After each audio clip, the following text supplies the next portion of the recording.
ನಮಸ್ಕಾರ ಸ್ನೇಹಿತರೆ, ರಮ್ಯಾ ಭಕ್ತಿಧ್ವನಿ ಯೂಟ್ಯೂಬ್ ಚಾನೆಲ್ಗೆ ನಿಮಗೆಲ್ಲರಿಗೂ ಹೃದಯಪೂರ್ವಕ ಸ್ವಾಗತ.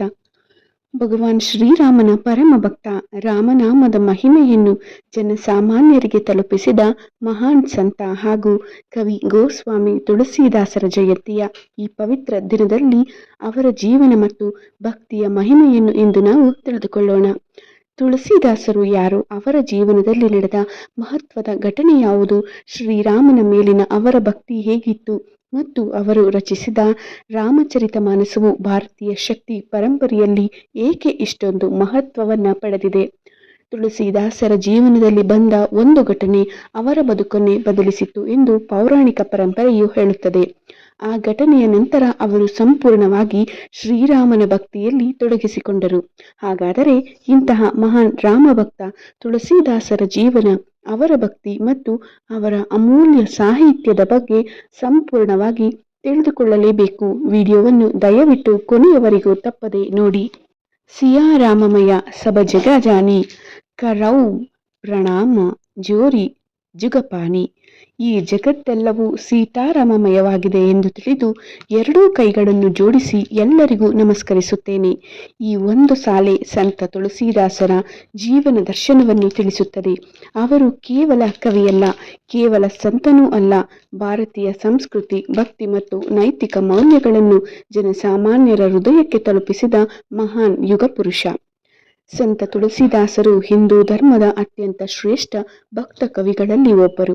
ವಾಲ್ಮೀಕಿ ಮಹರ್ಷಿಗಳು ಸಂಸ್ಕೃತದಲ್ಲಿ ರಚಿಸಿದ್ದ ರಾಮಾಯಣವನ್ನು ಜನಸಾಮಾನ್ಯರು ಅರ್ಥ ಮಾಡಿಕೊಳ್ಳುವ ಅವಧಿ ಭಾಷೆಯಲ್ಲಿ ಶ್ರೀರಾಮಚರಿತಮಾನಸ ಎಂಬ ರೂಪದಲ್ಲಿ ರಚಿಸಿ ರಾಮಕಥೆಯನ್ನು ಮನೆ ಮನೆಗೆ ತಲುಪಿಸಿದ ಮಹಾನುಭಾವರು. ಭಾರತದಲ್ಲಿ ರಾಮಾಯಣವನ್ನು ಹೆಚ್ಚು ಜನ ಓದುವ ಗ್ರಂಥ ಯಾವುದು ಎಂದು ಕೇಳಿದರೆ ಸಂಸ್ಕೃತದ ವಾಲ್ಮೀಕಿ ರಾಮಾಯಣದ ಜೊತೆಗೆ ತುಳಸಿದಾಸರ ರಾಮಚರಿತಮಾನಸವೇ ಮೊದಲ ಸ್ಥಾನದಲ್ಲಿರುತ್ತದೆ. ತುಳಸಿದಾಸರ ಇಂದಿನ ಉತ್ತರ ಪ್ರದೇಶದ ರಾಜಾಪುರದ ಆತ್ಮಾರಾಮ್ ದುಬೆ ಮತ್ತು ಉಲಸಿದೇವಿ ದಂಪತಿಗಳಿಗೆ ಕ್ರಿಸ್ತಶಕ 1532ರಲ್ಲಿ ಜನಿಸಿದರು. ಜನನದ ಕುರಿತು ಅನೇಕ ಜನಪ್ರಿಯ ಕಥೆಗಳು ಇವೆ. ಜನಿಸಿದ ಕೂಡಲೇ ಅವರು ಆಳದೆ ರಾಮ ಎಂದು ಉಚ್ಚರಿಸಿದರು ಎನ್ನಲಾಗುತ್ತದೆ. ಹುಟ್ಟುವಾಗಲೇ ಅವರಿಗೆ 32 ಹಲ್ಲುಗಳಿದ್ದುವು ಎಂಬ ಜನಪ್ರಿಯ ನಂಬಿಕೆಯೂ ಇದೆ. ಈ ಅಸಾಮಾನ್ಯ ಲಕ್ಷಣಗಳಿಂದ ಜನರು ಅವರನ್ನು ದೈವಿಕ ಬಾಲಕನೆಂದು ಭಾವಿಸಿದರು. ಆದರೆ ಬಾಲ್ಯವು ಅತ್ಯಂತ ದುಃಖಕರವಾಗಿತ್ತು. ಜನನವಾದ ಕೆಲವೇ ದಿನಗಳಲ್ಲಿ ತಾಯಿ ತಂದೆಯರನ್ನು ಕಳೆದುಕೊಂಡರು. ನಂತರ ನರಹರಿದಾಸ ಎಂಬ ಗುರುಗಳು ಅವರನ್ನು ಸಾಕಿ ಬೆಳೆಸಿದರು. ರಾಮನಾಮವೇ ಮೊದಲ ಪಾಠವಾಗಿತ್ತು. ನರಹರಿದಾಸರು ಬಾಲಕನಿಗೆ ರಾಮಕಥೆಯನ್ನು ಹೇಳುತ್ತಿದ್ದರು. ರಾಮನ ಹೆಸರು ಕೇಳುತ್ತಿದ್ದಂತೆ ಬಾಲಕ ತುಳಸಿದಾಸರ ಕಣ್ಣುಗಳು ಆನಂದದಿಂದ ತುಂಬುತ್ತಿದ್ದವು. ಅಲ್ಲಿಯೇ ರಾಮಭಕ್ತಿಯ ಬೀಜ ಬಿತ್ತಲ್ಪಟ್ಟಿತ್ತು. ತುಳಸಿದಾಸರು ಕಾಶಿಯಲ್ಲಿ ವೇದ, ಉಪನಿಷತ್ತು, ವ್ಯಾಕರಣ, ನ್ಯಾಯ, ಮೀಮಾಂಸೆ, ಪುರಾಣ, ಕಾವ್ಯ ಮೊದಲಾದ ಶಾಸ್ತ್ರಗಳನ್ನು ಆಳವಾಗಿ ಅಧ್ಯಯನವನ್ನ ಮಾಡಿದರು. ಅವರು ಸಂಸ್ಕೃತದಲ್ಲಿ ಅಸಾಧಾರಣ ಪಾಂಡಿತ್ಯ ಹೊಂದಿದ್ದರು. ತಮ್ಮ ಕೃತಿಗಳನ್ನು ಜನರ ಭಾಷೆಯಲ್ಲಿ ಬರೆಯಬೇಕು ಎಂಬ ಮಹತ್ತರವಾದ ನಿರ್ಧಾರವನ್ನ ಕೈಗೊಂಡರು. ಇದು ಭಾರತೀಯ ಸಾಹಿತ್ಯದ ಇತಿಹಾಸದಲ್ಲಿಯೇ ಒಂದು ದೊಡ್ಡ ಮೈಲಿಗಲ್ಲು ಮತ್ತು ಕ್ರಾಂತಿ. ಇನ್ನು ವಿವಾಹ ಮತ್ತು ಜೀವನದ ಮಹತ್ವದ ತಿರುವುಗಳಿಗೆ ಬಂದಾಗ ತುಳಸಿದಾಸರು ರತ್ನಾವಳಿ ಎಂಬ ಮಹಿಳೆಯನ್ನು ವಿವಾಹವಾದರು. ಒಮ್ಮೆ ಪತ್ನಿ ತವರು ಮನೆಗೆ ಹೋದಾಗ ಅವರನ್ನು ಕಾಣಲು ತುಳಸಿದಾಸರು ಪ್ರವಾಹದ ನದಿಯನ್ನೇ ದಾಟಿ ರಾತ್ರಿಯ ವೇಳೆಯಲ್ಲಿ ಅಲ್ಲಿಗೆ ತೆರಳಿದ್ದರು. ಅದನ್ನು ಕಂಡ ರತ್ನಾವಳಿಯವರು, ಈ ನಶ್ವರ ದೇಹದ ಮೇಲೆ ಇರುವ ಪ್ರೀತಿಯ ಅರ್ಧದಷ್ಟಾದರೂ ಶ್ರೀರಾಮನಲ್ಲಿ ಇದ್ದಿದ್ದರೆ ನೀವು ಮೋಕ್ಷವನ್ನು ಪಡೆಯುತ್ತಿದ್ದೀರಿ. ಈ ಮಾತು ತುಳಸಿದಾಸರ ಬದುಕನ್ನೇ ಬದಲಿಸಿತು. ಅವರು ಸಂಸಾರವನ್ನು ತ್ಯಜಿಸಿ ಸಂಪೂರ್ಣವಾಗಿ ಶ್ರೀರಾಮನ ಭಕ್ತಿಗೆ ತಮ್ಮ ಜೀವನವನ್ನೇ ಸಮರ್ಪಿಸಿದರು. ರಾಮನ ದರ್ಶನಕ್ಕಾಗಿ ತುಳಸಿದಾಸರು ಅನೇಕ ವರುಷಗಳ ಕಾಲ ತಪಸ್ಸು ಮಾಡಿದರು. ಪರಂಪರೆಯ ಪ್ರಕಾರ ಶ್ರೀ ಹನುಮಂತನ ಅನುಗ್ರಹದಿಂದ ಅವರಿಗೆ ಚಿತ್ರಕೂಟದಲ್ಲಿ ಶ್ರೀರಾಮ, ಸೀತೆ ಹಾಗೂ ಲಕ್ಷ್ಮಣರ ದರ್ಶನ ದೊರೆಯಿತು. ಈ ಘಟನೆ ಅವರ ಜೀವನದ ಪ್ರಮುಖ ತಿರುವಾಯಿತು. 1574ರ ಸುಮಾರಿಗೆ ಅಯೋಧ್ಯೆಯಲ್ಲಿ ರಾಮನವಮಿಯಂದು ತುಳಸಿದಾಸರು ರಾಮಚರಿತಮಾನಸವನ್ನ ರಚನೆ ಆರಂಭಿಸಿದರು. ಸುಮಾರು 2 ವರ್ಷಗಳಲ್ಲಿ ಈ ಮಹಾಗ್ರಂಥವು ಪೂರ್ಣಗೊಂಡಿತು.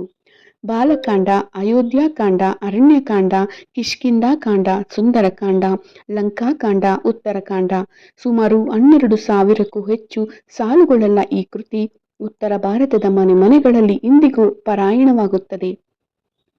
ವಾಲ್ಮೀಕಿ ರಾಮಾಯಣವು ಸಂಸ್ಕೃತದಲ್ಲಿದ್ದರೆ ರಾಮಚರಿತಮಾನಸವು ಅವಧಿ ಭಾಷೆಯಲ್ಲಿತ್ತು.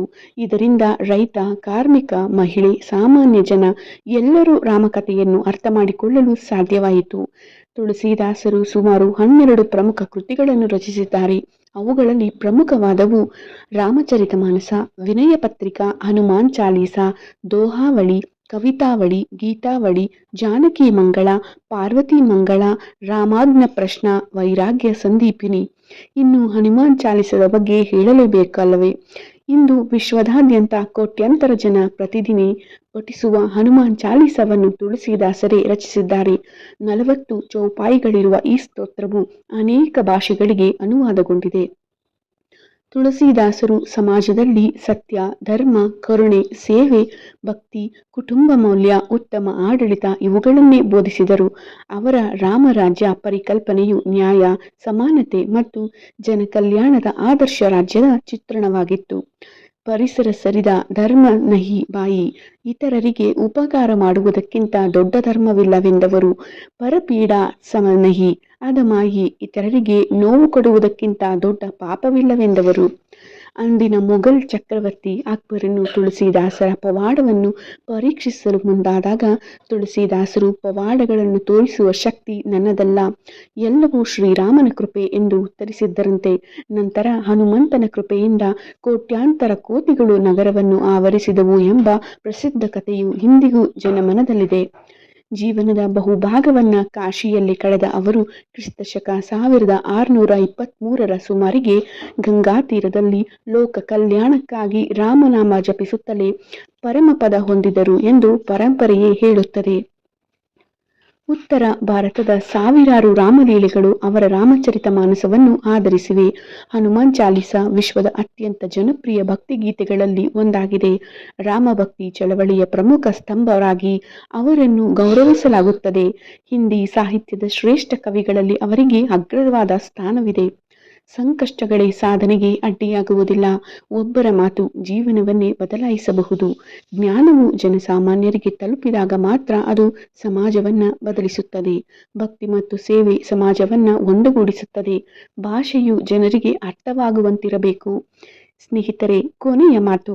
ತುಳಸಿದಾಸರು ಕೇವಲ ರಾಮಾಯಣವನ್ನು ಬರೆದವರಲ್ಲ, ರಾಮನ ಆದರ್ಶ ಜೀವನವನ್ನ ಕೋಟ್ಯಂತರ ಜನರ ಜೀವನದ ಭಾಗವಾಗಿಸಿದ ಮಹಾನ್ ಸಂತ.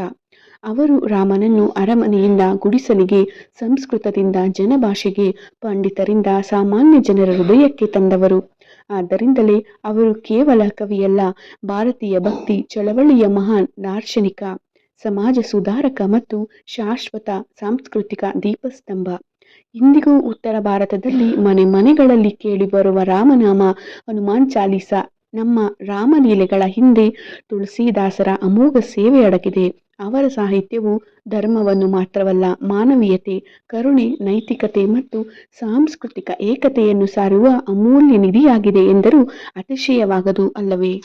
ಹೀಗೆ ಸ್ನೇಹಿತರೆ, ಇಂದು ನಾವು ಮಹಾನ್ ರಾಮಭಕ್ತ ಗೋಸ್ವಾಮಿ ತುಳಸಿದಾಸರ ಜೀವನ, ಅವರ ಶ್ರೀರಾಮನ ಮೇಲಿನ ಅಪಾರ ಭಕ್ತಿ ಮತ್ತು ರಾಮಚರಿತಮಾನಸದ ಮಹತ್ವದ ಬಗ್ಗೆ ತಿಳಿದುಕೊಂಡಿದ್ದೇವೆ. ತುಳಸಿದಾಸರ ಜೀವನ ನಮಗೆ ಒಂದು ಸುಂದರ ಸಂದೇಶವನ್ನ ನೀಡುತ್ತದೆ. ಜೀವನದಲ್ಲಿ ಎಷ್ಟೇ ಕಷ್ಟಗಳು ಬಂದರೂ ಭಕ್ತಿ, ನಂಬಿಕೆ ಮತ್ತು ಸತ್ಯ ಮಾರ್ಗವನ್ನ ಬಿಡಬಾರದು. ಅವರ ರಾಮಭಕ್ತಿ ಇಂದಿಗೂ ಕೋಟ್ಯಂತರ ಭಕ್ತರಿಗೆ ಸ್ಫೂರ್ತಿಯಾಗಿದೆ. ತುಳಸಿದಾಸರು ತಮ್ಮ ಸಾಹಿತ್ಯದ ಮೂಲಕ ಶ್ರೀರಾಮನ ಆದರ್ಶಗಳನ್ನು ಜನರ ಹೃದಯಕ್ಕೆ ತಲುಪಿಸಿದ ಮಹಾನ್ ಸಂತ. ಈ ಪವಿತ್ರ ತುಳಸಿದಾಸ ಜಯಂತಿಯಂದು ಶ್ರೀರಾಮನಲ್ಲಿ ಪ್ರಾರ್ಥಿಸೋಣ.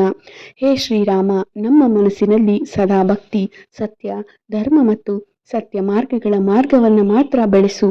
ನಮ್ಮ ಕುಟುಂಬಕ್ಕೆ ಸುಖ, ಶಾಂತಿ ಮತ್ತು ನೆಮ್ಮದಿಯನ್ನು ಕರುಣಿಸು. ಇಂದಿನ ವಿಡಿಯೋ ನಿಮಗೆ ಇಷ್ಟವಾಗಿರುತ್ತೆ ಎಂದು ಭಾವಿಸುತ್ತಾ ನಿಮ್ಮ ಕುಟುಂಬ ಮತ್ತು ಸ್ನೇಹಿತರೊಂದಿಗೆ ದಯವಿಟ್ಟು ಹಂಚಿಕೊಳ್ಳಿ. ಇಂತಹ ಭಕ್ತಿಯ, ಪೌರಾಣಿಕ ಹಾಗೂ ಧಾರ್ಮಿಕ ಮಾಹಿತಿಗಾಗಿ ನಮ್ಮ ಚಾನೆಲ್ ಅನ್ನು ಸಬ್ಸ್ಕ್ರೈಬ್ ಮಾಡೋದನ್ನು ಮರೆಯಬೇಡಿ. ಮತ್ತೊಂದು ಭಕ್ತಿಯ ವಿಡಿಯೋದಲ್ಲಿ ಮತ್ತೆ ಭೇಟಿಯಾಗುತ್ತೇನೆ. ಶ್ರೀರಾಮ ಜಯ ರಾಮ, ಜಯ ಜಯ ರಾಮ, ಜೈ ಶ್ರೀರಾಮ್.